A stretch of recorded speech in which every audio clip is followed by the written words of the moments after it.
জাহাঙ্গীরনগর বিশ্ববিদ্যালয়, যেখানে অন্যান্য রাজনীতি চললেও প্রায় 40 বছর নিষিদ্ধ ছিল ইসলামী ছাত্র শিবির।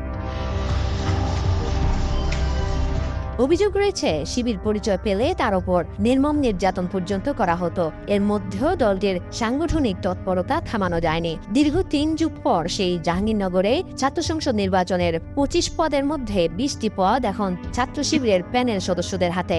এটা কি ভাবা যায়? কোনোদিন কি কল্পনাও করতে পেরেছে কেউ? অথচ বামপন্থীদের স্বর্গরাজ্য হিসেবে পরিচিত এই ক্যাম্পাসের ফলাফল ঘোষণার সময় আল্লাহু আকবার স্লোগান দিতেও দেখা যায় শিবির কর্মীদের। ছাত্র শিবিরের জায়গা থেকে আমরা চেষ্টা করেছি জুলাইয়ের আকাঙ্ক্ষাকে লালন করে আমাদের প্রত্যেকটা কর্মসূচিকে ডিজাইন করতে। আমরা শিক্ষার্থীদের সাইকোলজি এবং পালসকে বোঝার চেষ্টা করেছি, তারা কেমন নতুন রাজনীতি দেখতে চায়।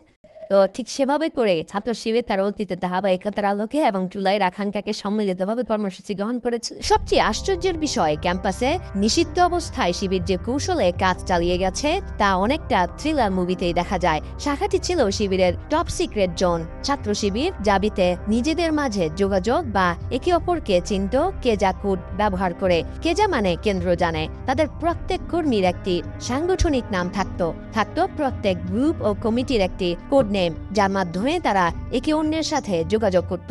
এগুলো আবার কিছুদিন পর পর পরিবর্তন হতো, যাতে কারো মাধ্যমে প্রকাশ না হয়ে পড়ে।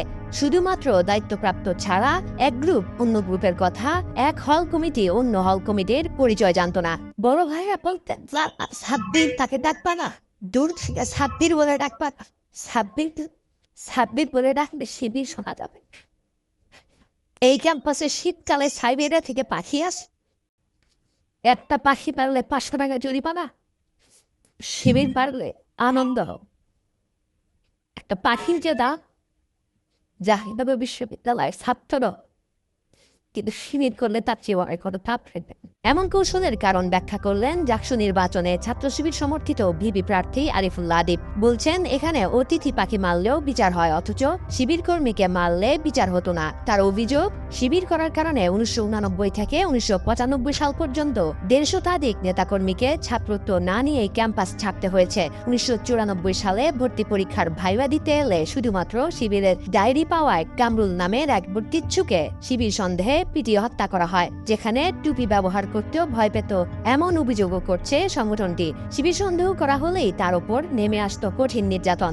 জাহাঙ্গীরনগর বিশ্ববিদ্যালয়ের মতো একটি জায়গায় যেখানে ছাত্র শিবিরের নাম শুনলে পাখির মতো গুলি করে মেরে ফেলা হয়, অথচ অতিথি পাখি যারা আসে সেসব অতিথি পাখি মানলেও তাদের বিচার হয়। কিন্তু ইসলামী ছাত্র শিবির চেক করে তাকে যদি পিটিয়ে মেরে ফেলা হয়, তারপরেও তার বিচার হয় না।